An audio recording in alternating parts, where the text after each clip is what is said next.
Meu nome é Jiro Nishimura.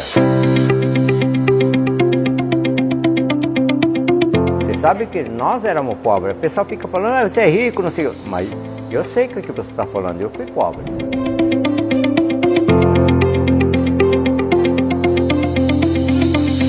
O dia que a gente podia comprar um sanduíche de pão com mortadela, era festa. Aquilo ia embrulhado dentro da minha bolsa, cheirando. A gente não via a hora do recreio para comer pão com mortadela.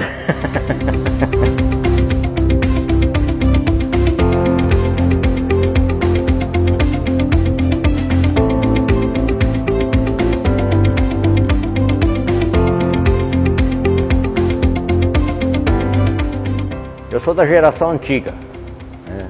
Falar em coisas atuais que as pessoas fizeram empresas enormes de um ano para outro, não é nossa realidade.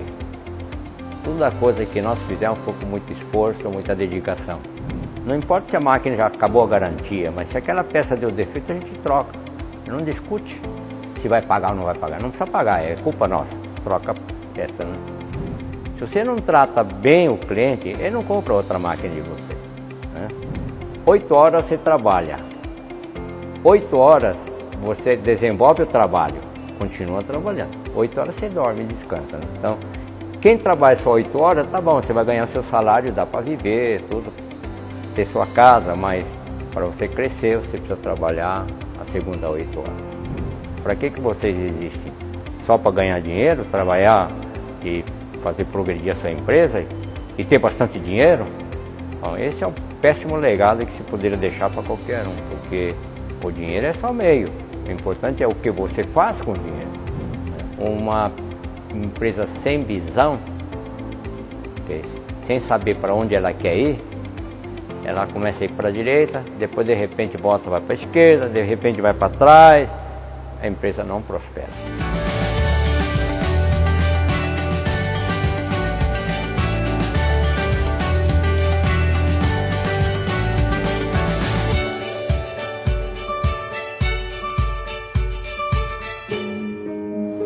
A situação econômica da família começou a melhorar depois dos anos 50. 50 já tinha 8 anos, já estava começando melhor, mas daí para frente é que o negócio do meu pai começou a prosperar. A Jato foi fundada em 1948, significa em 1948 foi lançada a polvilhadeira para poder ajudar os agricultores plantadores de café e algodão que estavam na região, depois do desmatamento.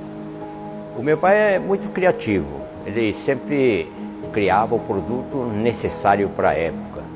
E quando começou os tratores, começou a desenvolver tratores, pulverizadores tratorizados. E a empresa foi indo aos trancos e barrancos. Ele era sozinho. Eu voltei a trabalhar com meu pai em 1961, tinha 19 anos, e era uma oficina, né?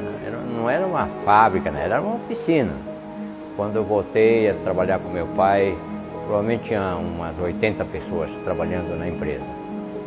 Um dia, que o secretário me chamou, Nishimura, você faça a máquina de coer café. Mas se você está com fábrica pequena, não pode fazer nada. Não, você está. Não, o Brasil tem muito boa, São Paulo tem boas firmas, tem bastante. Quem te fala? Não, eles não fazem, você faz. Então vamos começar.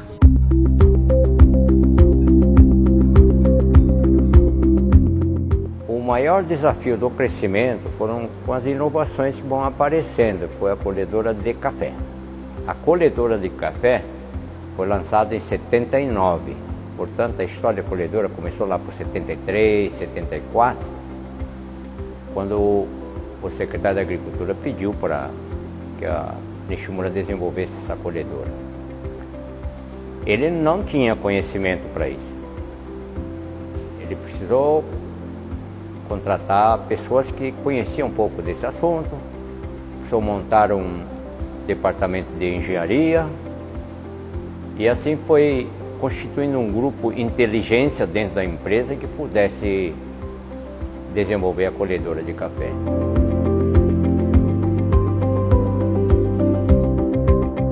Quando a empresa começa a crescer, a primeira coisa que a gente precisa fazer é fazer uma estrutura para poder organizar e distribuir as funções. Então, nessa época, 73 a 75, fizemos a primeira diretoria. Nunca tinham feito nenhuma diretoria e procuramos pessoas mais ou menos da área para exercer a função e começamos a estruturar os negócios já com presidente, diretores, departamento de pesquisa e desenvolvimento. E assim, nos anos 80, a empresa começou a se estruturar bem. Bom, numa empresa familiar, o fundador é como o monarca, o rei supremo, certo? Então, você falar o que Nishimura fazia ali, ele mandava e desmandava como queria. E era o jeito dele administrar. Os olhos direto, olhava a fábrica, andava e via coisas fora do lugar. Na segunda-feira ele ia chamar o cara, vem cá. E ele, então, administrar diretamente. Quando veio o filho, que sou eu, entrei em 61, ele começou a perceber que agora tinha que compartilhar alguma coisa, né? E a coisa ficou muito engraçada, porque quando começamos a contratar diretores, aí ele tinha também que respeitar os diretores, cada um está na sua área, né? Ele aceitava compartilhar, doutor, vem cá. E ele, ele dava as suas ordens para cada um deles separadamente. Então, enquanto ele era o presidente supremo, mandava e desmandava como qualquer fundador faz.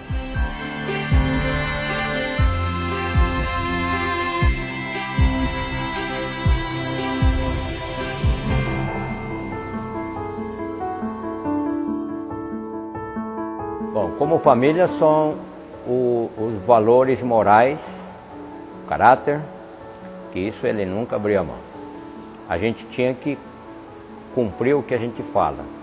Não pode mentir.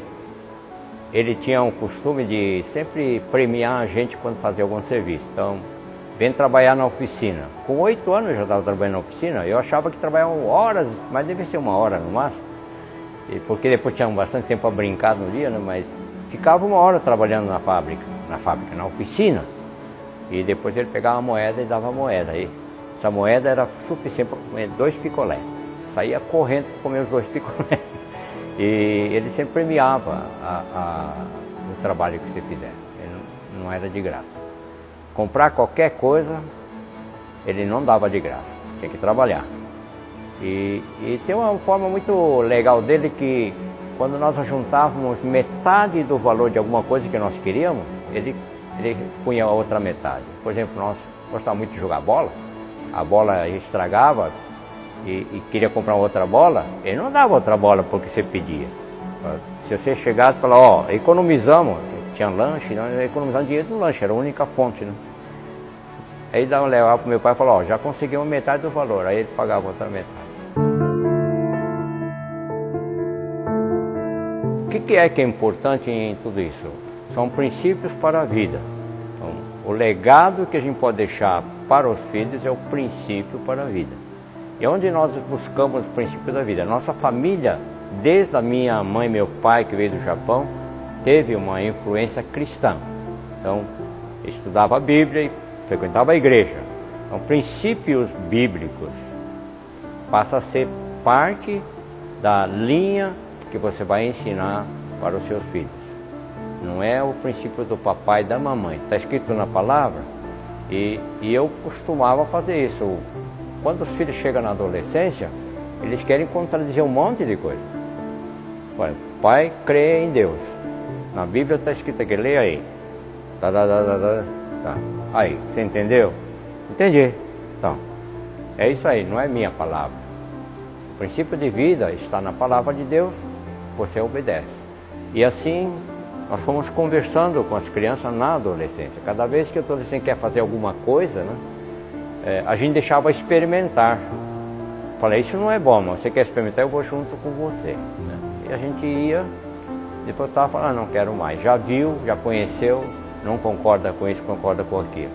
Isso foi constituindo a base de princípio de vida. Meu pai sempre tinha no coração dele, sempre depois que ele ficou empresário, ele queria retribuir ao Brasil por ter recebido tão bem um imigrante que veio sem nada. E aí ele criou a Escola Técnica Agrícola aqui. Lá no fundo do museu tem o nome de todos os alunos que estiveram frequentando a Escola Técnica Agrícola. Essa Escola Técnica Agrícola estava ensinando princípio de vida para os alunos. Não era ser técnico agrícola. Em ser o técnico agrícola, mas tinha que ter os procedimentos, suas atitudes, tinham que ser dentro dos princípios que Nishimura ele cria.